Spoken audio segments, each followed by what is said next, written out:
Story RH, le podcast RH qui ne vous raconte pas d'histoire. Bienvenue à toutes, bienvenue à tous. No, I'm not a writer. Okay. Dans cet épisode, nous allons évoquer l'épineuse question du management du travail à distance. Nous avons toutes et tous vécu les affres des excès de contrôle et d'autoritarisme, de ceux que Maurice Thévenet appelait les petits chefs, plus enclins à jouer les contrôleurs des poids et des mesures que d'exercer une véritable pratique saine et constructive du management. Oui, bien sûr, on a tous vécu cela. Mais au-delà de ces dérives individuelles, sporadiques, manifestement le travail à distance inquiète ou peut inquiéter les managers. Qu'en est-il du management du travail à distance ? C'est quoi l'histoire ? Rappelons d'abord les fondamentaux du management avant de s'intéresser à la particularité du travail à distance. Manager, c'est déléguer un pouvoir, une zone de responsabilité avec une marge d'autonomie, et c'est précisément parce qu'il y a ce cadre de délégation que l'autonomie est possible. Bien évidemment, ceci renvoie à deux autres mots-clés du management, contrôle et confiance. Oui, sous-entendu, tu nous dis que le travail à distance questionne notre rapport à la notion de contrôle dans le management. Et c'est peut-être ce qui pourrait en faire la spécificité. Oui, bien sûr, et c'est précisément la raison pour laquelle le travail à distance conduit pour certaines et certains à un excès de contrôle, parce qu'ils ont peur, parce qu'ils sont inquiets. Au fond, ici, ce dont on parle, c'est du contrat qui lie le manager et le managé. À distance ou non, c'est la capacité à établir des règles claires et communes, définissant les rapports et les comportements que sont censés développer des professionnels dans l'exercice de leur activité respective, qui fait d'un manager un réel manager.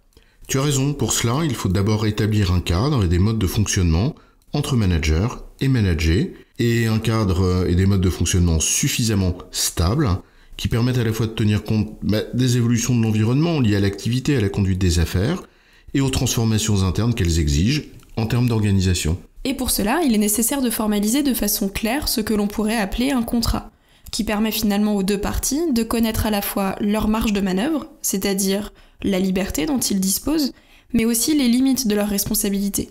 Ceci suppose de partager des règles communes et de les partager de manière explicite, pour qu'elles soient bien comprises. C'est bien ça, le talent du manager, il n'est pas dans la mesure, mais dans la juste mesure.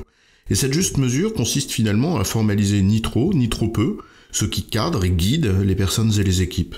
Quand on enferme dans un cadre trop formel, bien sûr, tu as raison, ça peut produire l'effet inverse, bloquer les gens, les inhiber, et par voie de conséquence les conduire à une certaine forme de passivité. Oui, mais en même temps, quand on met pas de règles, c'est le bazar. Il y a du flottement, une sorte de flou, pas forcément très artistique d'ailleurs, et qui peut conduire non seulement à de l'insatisfaction, mais aussi à une forme de vraie démotivation. C'est bien une question de juste mesure dans les règles et leur formalisation. Mais donc la question au fond, c'est bien celle de ces règles, de la formalisation de ces règles. À distance, en fait, on s'aperçoit qu'il n'est pas possible de s'en passer, là où on croyait à tort que dans le management dit sur place, on pouvait s'en passer. Exactement. En fait, il n'y a pas de différence fondamentale entre le management à distance et le management sur place. Mais la distance en elle-même révèle la pauvreté de nos pratiques managériales dans leur capacité à établir le cadre de la délégation et les règles associées. Et au-delà de la formalisation du cadre et des règles, qui n'est pas toujours bien faite, je te l'accorde, la question de fond dans ce que tu dis, c'est celle de la confiance. Tout ceci, la délégation, l'autonomie, les règles, enfin tous les fondamentaux finalement du management, ne sont possibles que si la confiance est établie. Mais c'est un autre sujet. En résumé, le management du travail à distance n'est pas différent sur le fond du management tout court. En cela, le travail à distance n'est pas une raison pour faire plus de management, mais une raison de plus pour bien pratiquer les fondamentaux du management. La confiance est donc le socle de toute pratique managériale efficace, qu'elle soit à distance ou non. J'ai raison, chef ? Oui, tu as raison, mais on va pas en faire toute une histoire.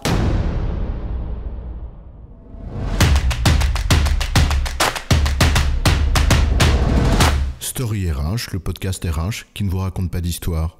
Retrouvez tous les épisodes sur storyrh.fr.